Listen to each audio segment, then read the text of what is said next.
Today's Ringer NBA show is brought to you by the National Highway Traffic Safety Administration. Everyone knows about the risks of driving drunk. People could get hurt or killed. You could get arrested, incur huge legal expenses, or even lose your job. If you think drunk driving is no big deal, you couldn't be more wrong. Drive sober or get pulled over. Learn more at nhtsa.gov.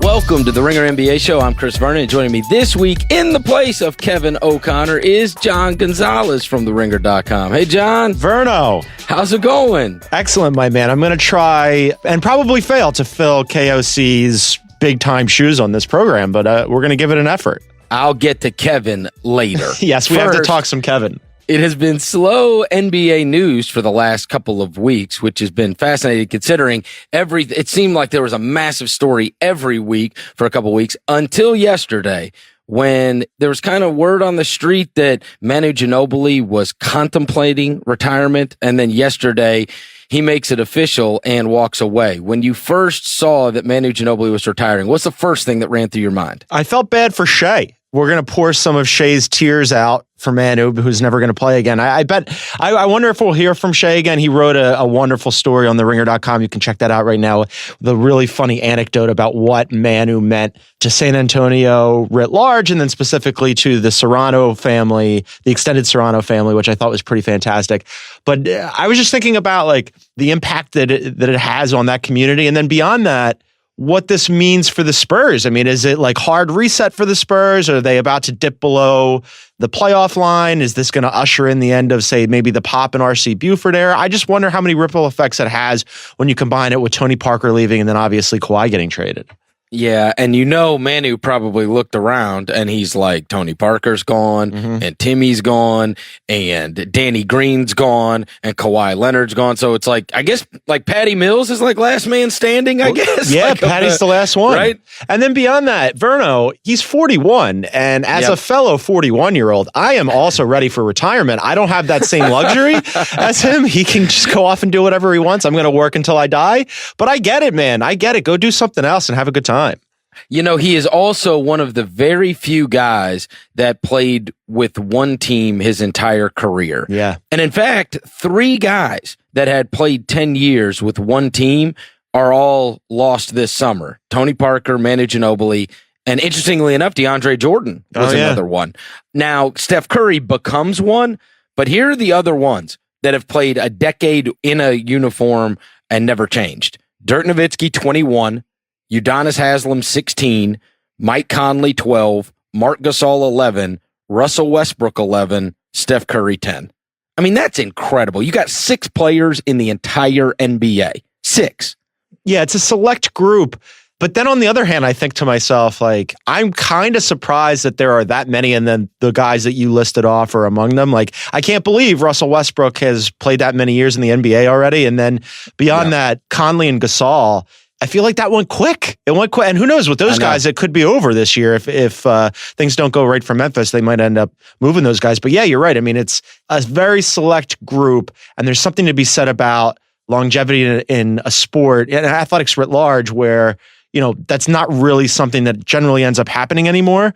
So for them to make it that long with those teams is really impressive. And again, it speaks to Manu, and like, they had an amazing run, and now it feels like it's really over. Yeah, and if you go through like the, let's just say like last year's, we go through like top 10 leading scorers, right? Harden, he's changed teams. Anthony Davis could have a chance.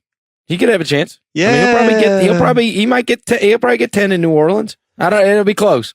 I wonder if he wants that. You know, like at what point does AD look around and go, it's time for me to go? All right, so you got LeBron. He's already moved. Yep. Lillard. I mean, there were already rumors, right?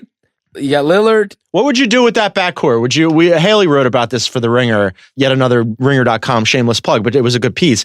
And there, you know, obviously your normal running mate KOC is always talking about blowing things up. Would you jettison one of them? No. You like to keep them? Here's where I come in on this kind of stuff. Okay.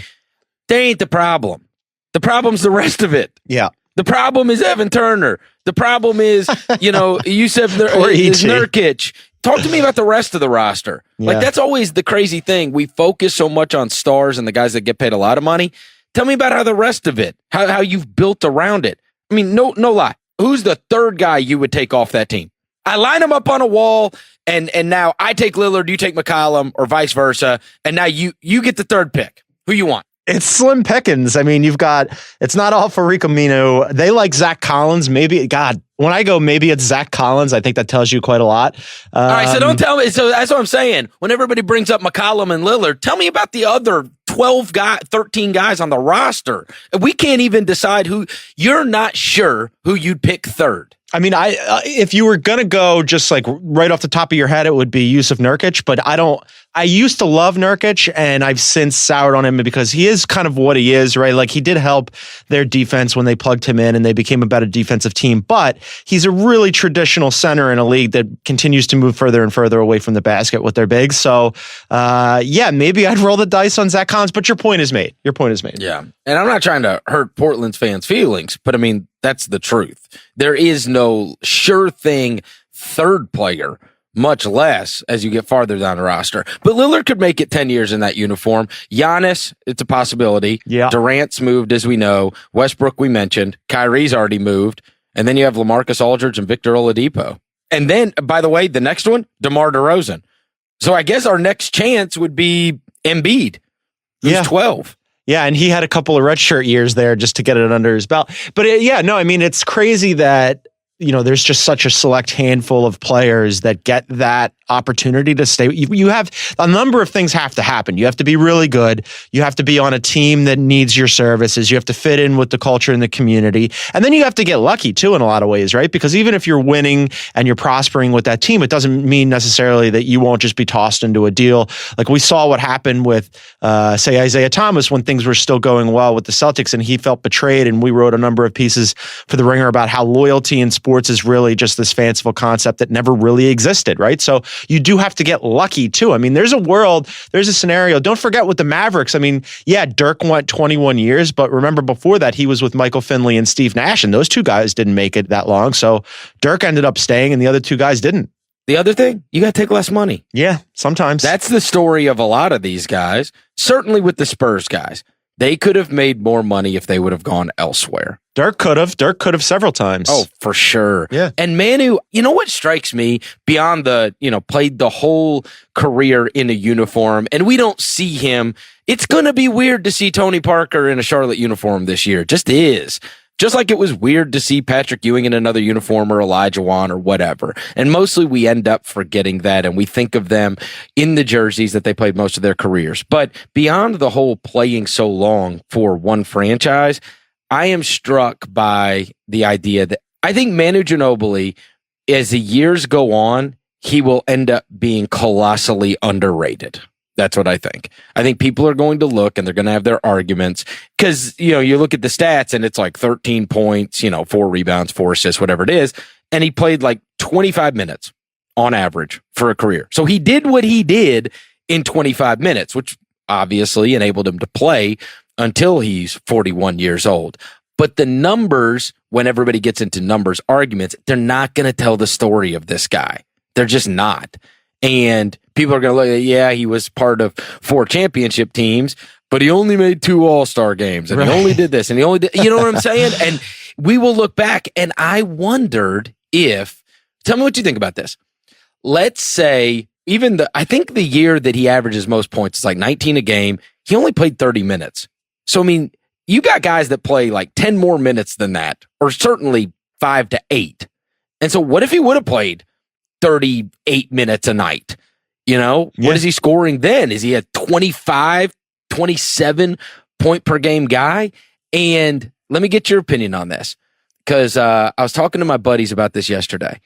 Do you think he could have been the best player on an awesome team? Do you think that if Manu Ginobili went the Harden route and he, instead of being a cog, he would have gone to a team because he's actually not totally unlike Harden, right? In the way that, he's not the mega athlete, but gets by and obviously could score at a very high rate. If he would have just gone off and been the man somewhere, like he's the key guy, instead of 25 to 30 minutes a game, do you think he could have been, maybe not Harden, MVP of the league, but do you think we're talking about him as a 25 to 30 point per game scorer? I'm not sure. I think part of the question, the part about him being the best player on a great team, that's where I wonder. I think like he was already on a great team, and what he was great at doing was being the other guy, right? Like you mentioned it when we were talking about the Blazers, where they have two great players. Well, what about their other guys? Well, their other guys obviously aren't Manu Ginobili, and why the Spurs became the Spurs is because they had the luxury of their other guy being Manu Ginobili, right? Like he was this guy who would come off the bench and would play 25 minutes and would do all the intangibles. And on the drive in here today, I was thinking about like, why do we love Manu Ginobili, and why is this such an outpouring of affection for him and this conversation about his career when he was sort of, a six man? And part of it was because he did all these other things, and it was all his greatness is rooted in that very thing, that it's hard to figure out the one thing that he did to elevate the Spurs or to be in this conversation.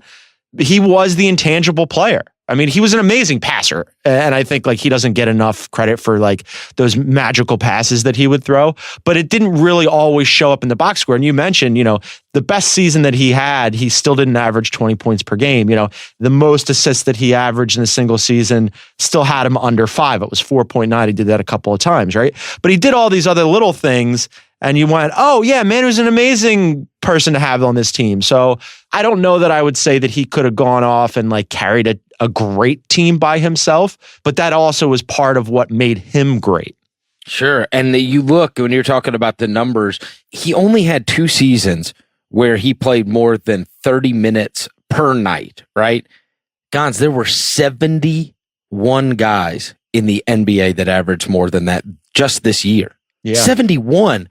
He only did it twice in a very long career, from 2002 through 2017-18 season. And when you think about the way, obviously it's always hard to extrapolate. Like if we just say, hey, well, this is what he averaged playing 25 minutes, is he just amazing at 25 minutes? And then if you played him at 37 minutes, LeBron led the league in minutes. He played 37 minutes a night. And Jimmy Butler and Giannis were right there too, at 37 minutes a night. Paul George, Damian Lillard, all those guys. So 5 guys in the league played 37 minutes a night.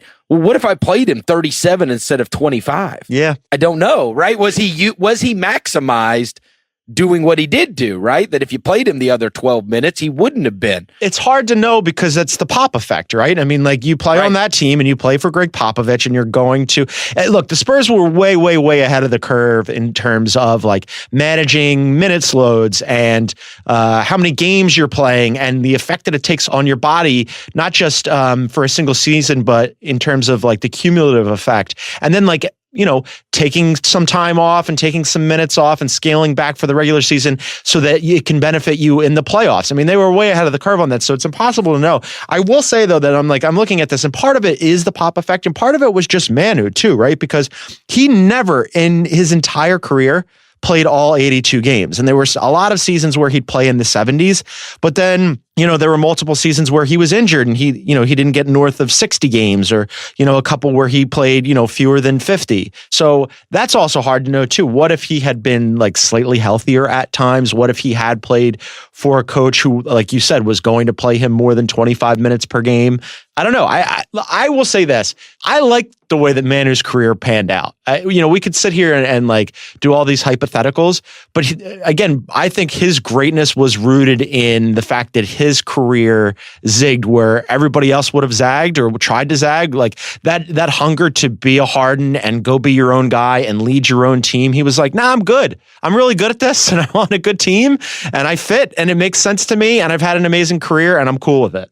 He could have done probably more, probably could have made more all-star teams if he went elsewhere, but he cared about winning the most.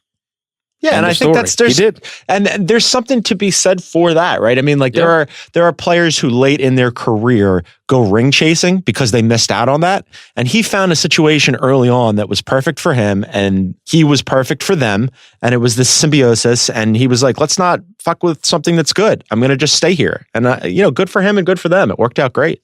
Yeah, bona fide championship level player, and I hope that I'm wrong about as the years go on, that history, I hope history remembers him as fondly as those, like now that we got to see him currently, right?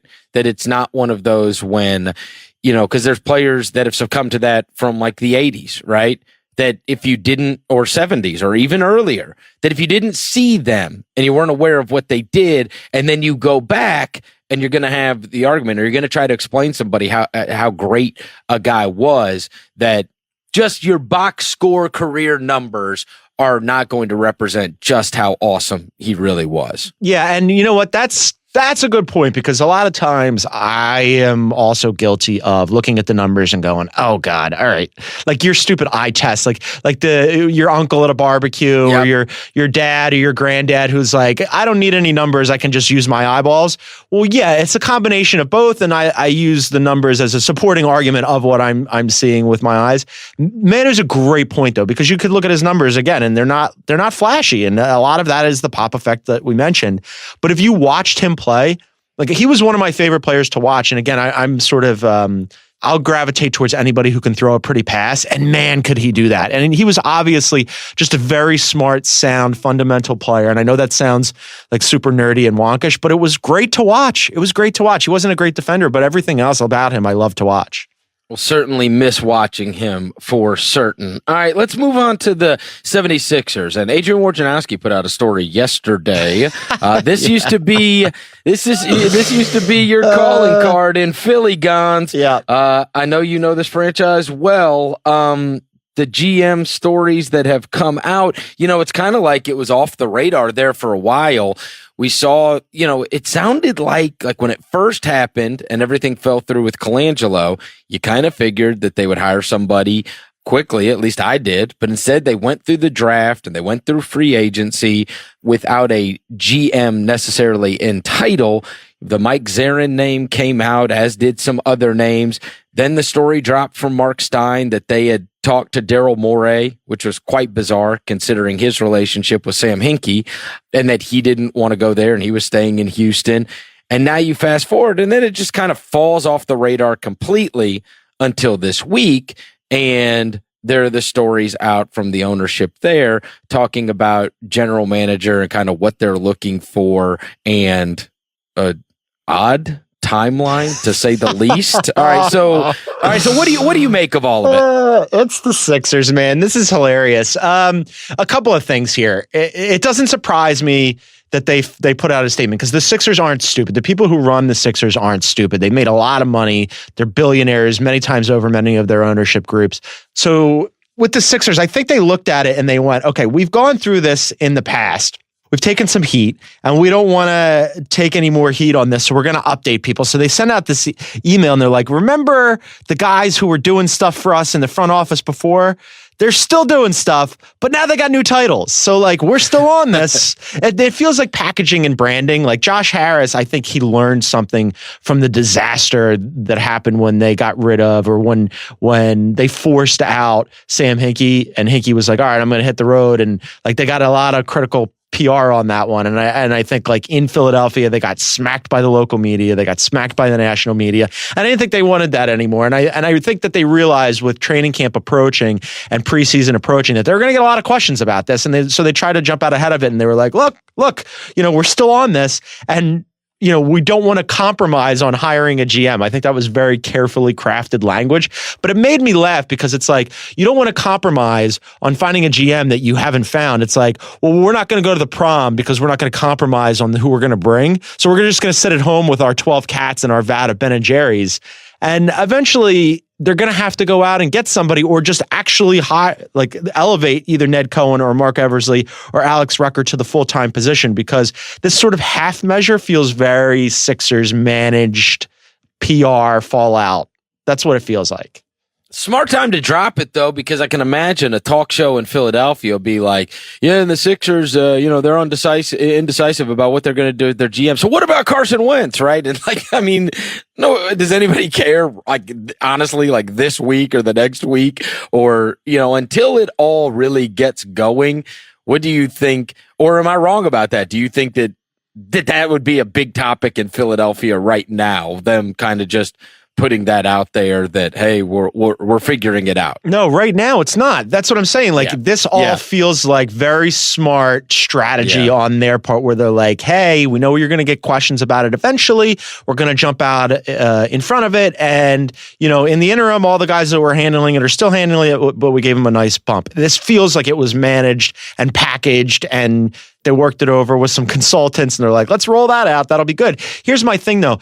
They had a window here where they should have hired somebody. Like you had said you expected them to hire somebody right away after Brian Colangelo. I didn't, because the timing was so god awful. Like, it is next to impossible to hire somebody in that window right after the season ends, before the draft, before free agency, because any executive anywhere in the league, whether they're already running their own shop or whether they're an assistant, there's no chance of hiring them away if they're any good in that window, because they've got their own proprietary information and their own secrets for their teams, and they're prepping for the draft, and they know what their board looks like, and they know the free agents they're going after, and they know the kind of cap space that they have, and which guys they're going to renounce and which guys are coming back. And it's like, to unplug somebody from their situation and put them into yours would be very difficult in that window. However, after free agency and after the draft, in this summertime window before training camp begins, boom, go out and find your guy. And it makes me nervous that there were reports out of Philadelphia, a guy, John Johnson, who does great reporting for WIP Sports Radio in Philadelphia,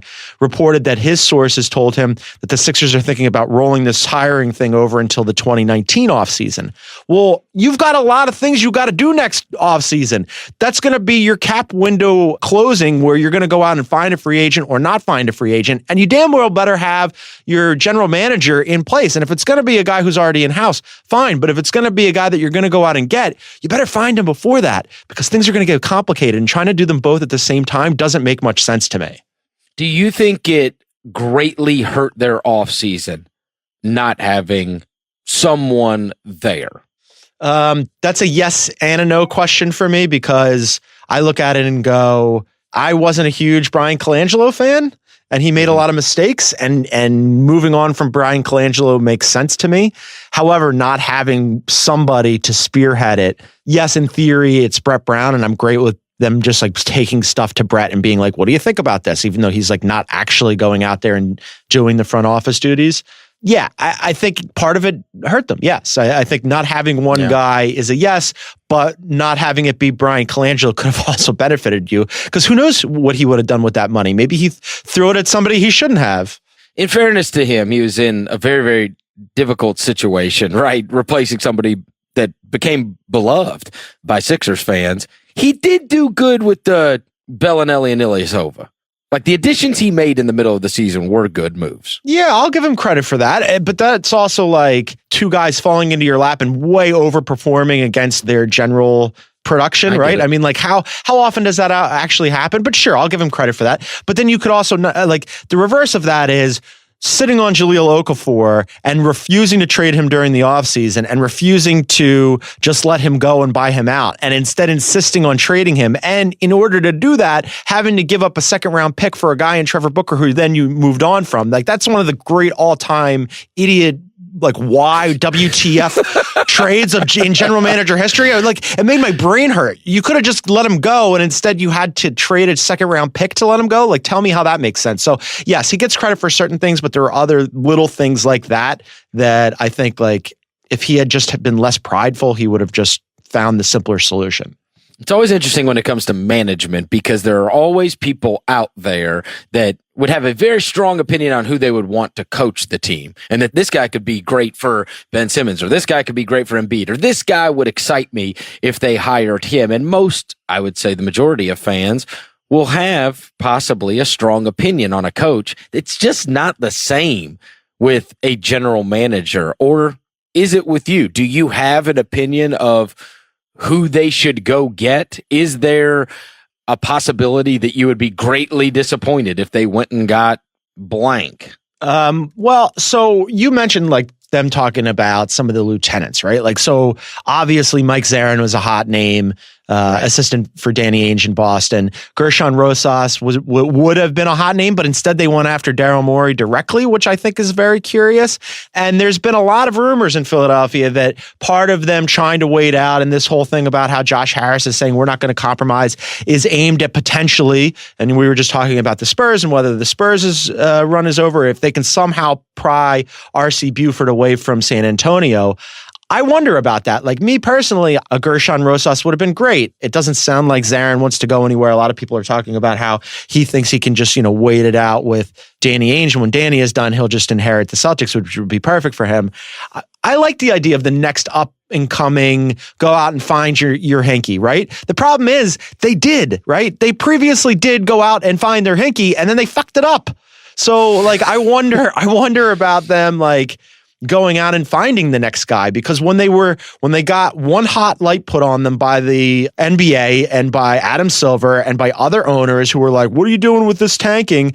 They ended up forcing out the guy who would have been perfect for them. So I don't know. They've screwed up their general manager situation twice now. And now I'm worried about time number 3. Given that the situation is unresolved, do you believe there is a chance that Kevin O'Connor has been camped out outside of the Philadelphia 76ers facility yelling, Ben Simmons shoots with the wrong hand. Ben Simmons shoots with the wrong hand, in hopes that they will take him seriously and possibly name him general manager of the team? I'm really worried about him. How close is he to having like a cardboard sign with Ben, like written with Ben Simmons shoots with the wrong hand, and like a cup? He's passing the cup on Venice Beach. Like he's on vacation right now, Verno.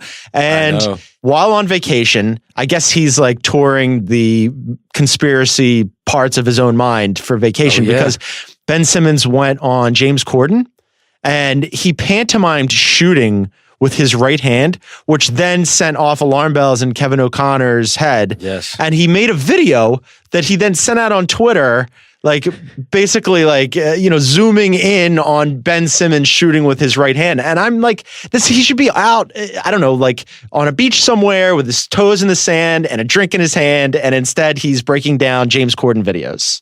I am paranoid because I have not heard from Kevin. I don't know. I don't know where he's been. Somebody from the Ringer needs to go check on him, because there is a great possibility, and he does not drink. Yeah. But what if he's like in his apartment with like a whiskey glass in his hand, and he's gained 60 pounds and he's got a big beard and he's just mumbling to himself. He shoots with the wrong hand. He shoots with the wrong hand. I tried to tell him. He's rattling around his apartment like Howard Hughes. He's got tissue boxes on his feet. He's just talking to himself. I'm 100%. He might not come back. This could be the end for him. It might have set him over the edge. Didn't you see the pantomime? Look at, oh God, like he's on TMZ. Look at the way he puts his arm around the Jenner. What's her name? Is it Kendall? I don't know. Kendall? I get them mixed up. I think it's Kendall. Isaac, Look at which the way Jenner he puts is his arm around there. I have no idea. You don't know either? No. This is the reason why you are on these programs is because you're a millennial and you should be. I am not a millennial. I'm Gen Z. Oh, you are? Yeah. No, it is Kendall Jenner. Oh. Yeah. Right. See? Well, because either way. you know how I know is because what's her name's on the cover of the new GQ, Kylie with Travis Scott. Yeah, and I read it on an airplane the other day, and evidently, like the article was saying she's the richest one, and I was like, damn. Like, she's got more money than the rest of them. Pop culture Jenner talk with Verno and Gonzo, I feel like it's not going to ever be a big podcast here at The Ringer, but we did great just now. Yeah, totally locked in on the Jenner. Yeah. All right, so hopefully, what we will find out is that Kevin O'Connor is able to return and he is okay. But I do agree with you. It has gotten to very dangerous levels over the shooting hand of one Ben Simmons. Guys, we're going to take a quick break. We'll tell you about some of our sponsors, and we'll be back after these words. The Ringer NBA Show is brought to you by Simply Safe. Here's why I'm a big fan of Simply Safe Home Security. Simply Safe is ready for anything that gets thrown at it. If a storm takes out your power, Simply Safe is ready. If an intruder cuts your phone line, Simply Safe is ready. Say they destroy your keypad or siren, Simply Safe will get you all the help you need. Here's what I love about this. Maybe it's overkill. Maybe you don't need to be ready for every worst case scenario, but Simply Safe is always ready, just in case. That's what makes it great. Now, Simply Safe could cost an arm and a leg. It should, but it doesn't. And that's because they're good people. They charge you what's fair, what's right. $14.99 a month. No contracts, no hidden fees. I recommend Simply Safe to everyone I know. You've got to check it out. Today, go to simplysafe.com/NBA. That's SIMPLI safe.com/NBA. And now back to the show. All right, guys. One of the things that has happened over the course of the last couple of weeks is NBA.com put out their 2018-19 NBA rookie survey and some super interesting results when they asked the rookies to vote on different things. The Kia Rookie of the Year award, the rookies voted DeAndre Ayton and Colin Sexton in a tie for winning that. I wouldn't be all that surprised. I mean, obviously, those are not bizarre names by any means, right? That either of those two guys would win that. So no big deal. What was the most fascinating is when you get to the second question, which is which rookie will have the best career? And the winner of that was Wendell Carter Jr., who obviously was super impressive in Vegas. Mm-hmm. But I am a bit surprised that when all the other rookies were asked, they voted Wendell Carter Jr. Wendell Carter Jr. came out on top. That was interesting. Also interesting from who will have the best career was who was omitted. Did you notice who didn't make that list? The guy that's already had a better career than all of them. Yeah, he's already been a professional. If he doesn't do anything else, right? Yeah. If he doesn't do anything else, Luka Doncic has had a better career than all of these guys. Yeah, the only professional among these guys to date was left off of the which rookie will have the best career. I wonder how that happens because in the initial question about who could end up as the rookie of the year, Luka Doncic came in third behind DeAndre Ayton and Colin Sexton. So it's not like he wasn't on their mind. He got voted into that little group, that little cadre of potential rookies of the year. But then when they decided to think about it over the course of a career, he got left off entirely. He wasn't even among the guys receiving votes. Yeah, which rookie will have the best career? Wendell Carter won, but then tied for second, Kevin Knox, which isn't all that surprising. But Jerome Robinson was shocking to me. Yeah, he plays for the Clippers, so I'm going to say no. Yeah. Did you real quick? What's that supposed to mean? Real quick. I'll tell you exactly what it means. Did you see, Verno, as a quick aside here, did you see Lawrence Frank talking about, I put this in Slack the other day, and poor Isaac was like, what the hell does this mean? But did you see what Lawrence Frank said the other day? I saw Isaac bitching about it, but I didn't click the video. Yeah, so Verno, about the Clippers, Lawrence Frank the other day did this interview. This is the exact quote. Other organizations have probably made this mistake. They're always talking about the future so that they ignore the guys in front of them. We want to love our guys every single day. Or put another way, the LA Clippers, who gives a shit about the future? So I feel like when you look at Jerome Robinson, I don't have a lot of hope for Jerome Robinson. That is, well, obviously, listen, it is the perfect ethos for Doc Rivers as your coach. It's amazing. Right? It's such a Clippers thing to say, we don't think about the future. Yeah. The one that was of the rookie survey, we'll just get to one more because I thought this was fascinating. Which rookie was the biggest steal and where was he selected in the draft? And the reason that I take this seriously, and maybe I should take this this rookie survey more seriously than I have, is they evidently, and I don't remember this, the rookies nailed Donovan Mitchell. Yeah. Last year. They had him. Now, in fairness, it's after Summer League. And after I saw him at Summer League, me and Kevin did a whole show raving about him. I mean, he just looked so much better than literally everybody else outside of Tatum and maybe one or two other guys. But I mean, there were Summer League games where it looked like Donovan Mitchell was like a 5-time NBA All-Star, kind of playing in the Summer League. Yeah. He was that much better than everyone. So I guess it stands to reason that it's a little easier after you see him in that setting, and he was so dominant that you could think he was going to be a steal.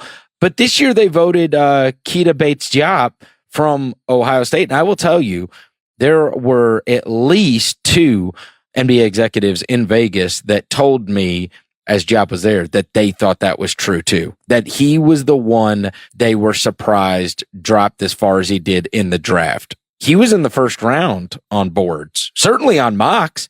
He was in the first round in many cases, and he almost fell out of the top 50. I mean, he went, the bottom part of the second round. Yeah, he was 48 to Minnesota. But therein lies another, in the same way that I have my doubts about Jerome Robinson because of the organization he plays for.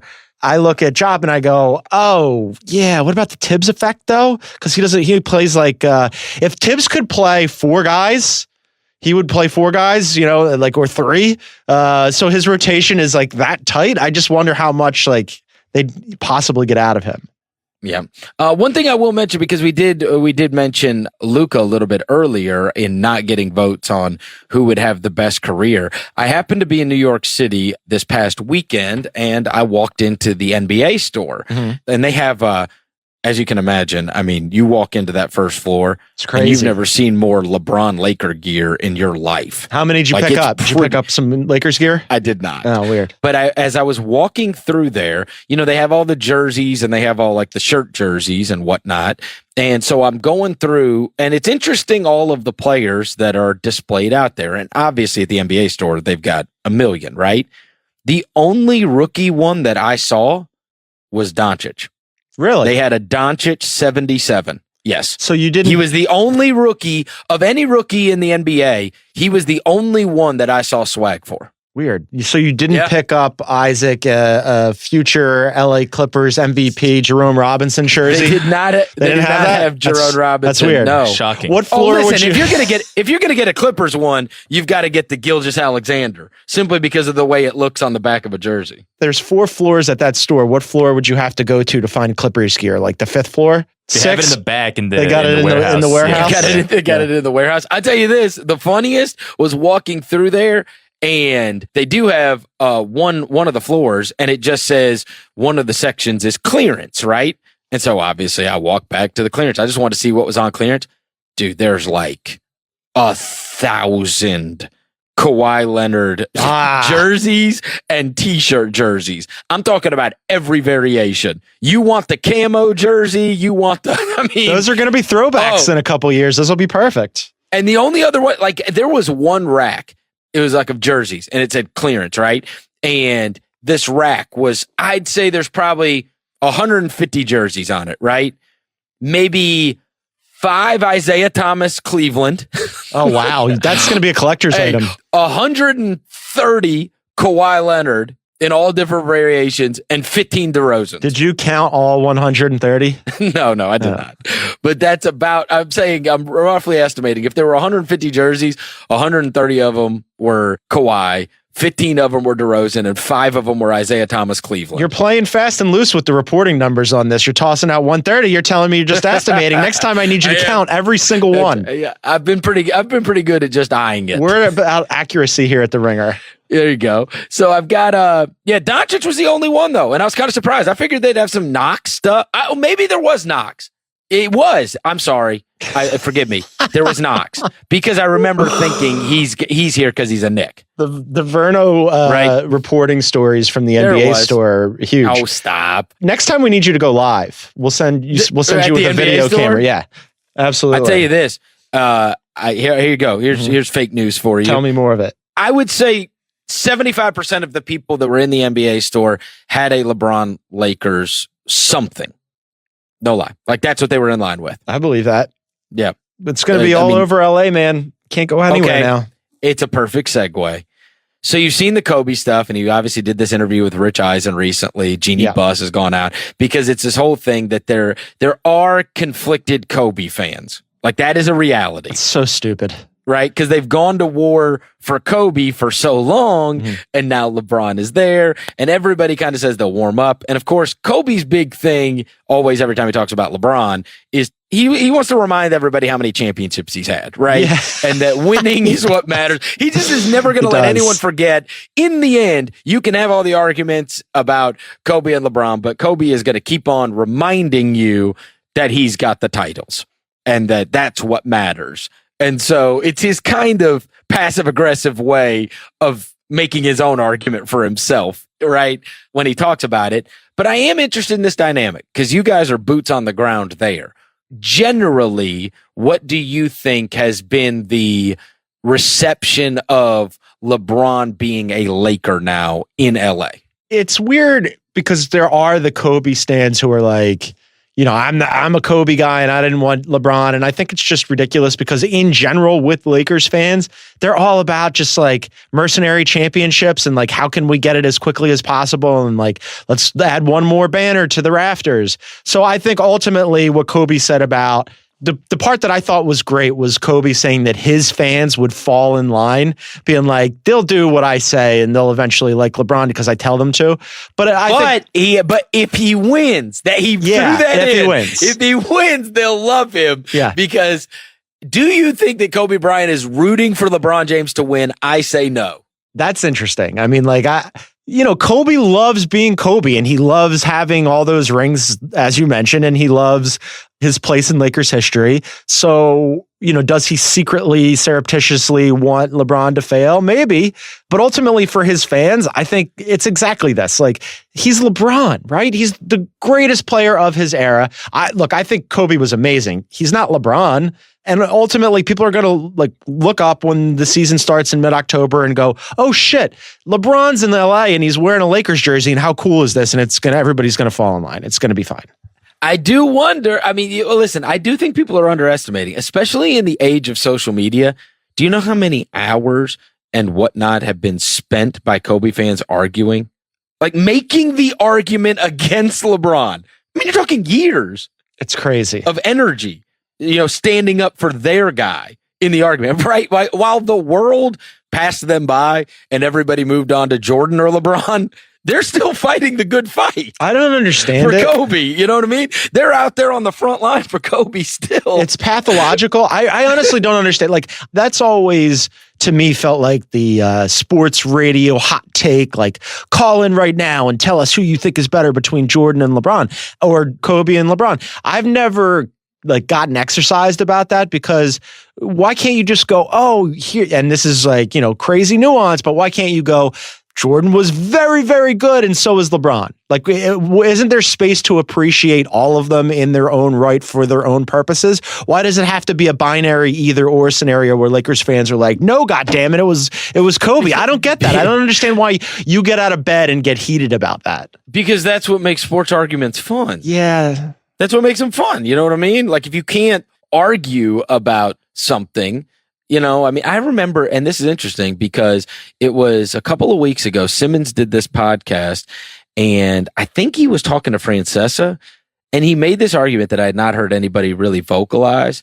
And it was basically about baseball, and that one of the things that hurt baseball was the absence of argument. When was the last time you had a baseball argument? Because the stats era just like destroyed everything. Because you know what I mean? Yeah. Like the second that you start talking about, if I say I'm a Cardinals fan, right? So I say, listen, there's nobody better than Adam Wainwright in a big game, whatever. And then people are like, or Chris Carpenter, right? He was my big game guy. Went head to head with Roy Halladay once upon a time, and that was the year they won the World Series. I say, there's nobody I want in a big game better than Chris Carpenter.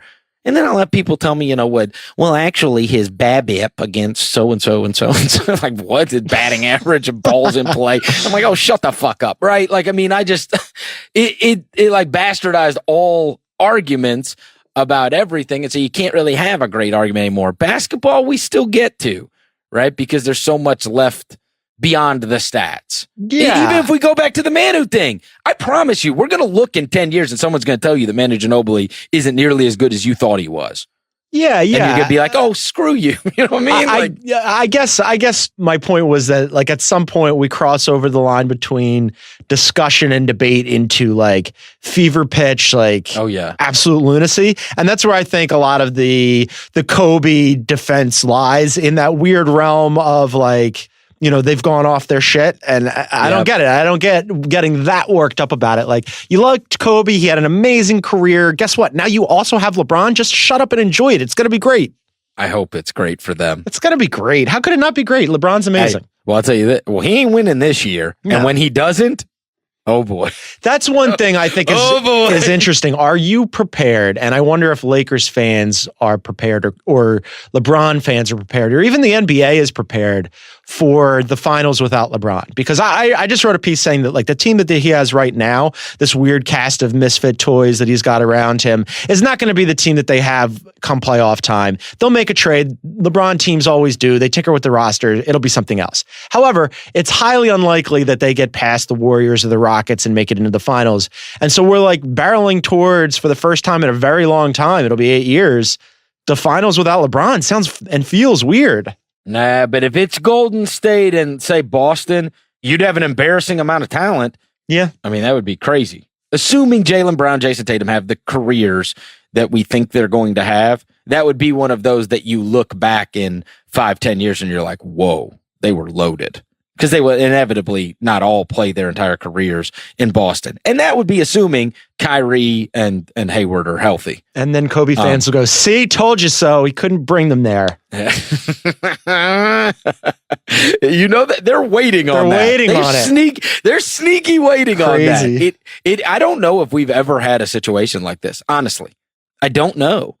If there's ever been a situation like this where you know deep down there are some people not thrilled with attaining the greatest player in the world. I don't know. I don't understand it. Just you get to watch LeBron and it's going to be great. And he's wearing your jersey and he's playing for the greatest organization in NBA history. And he's one of the 2 greatest players in NBA history.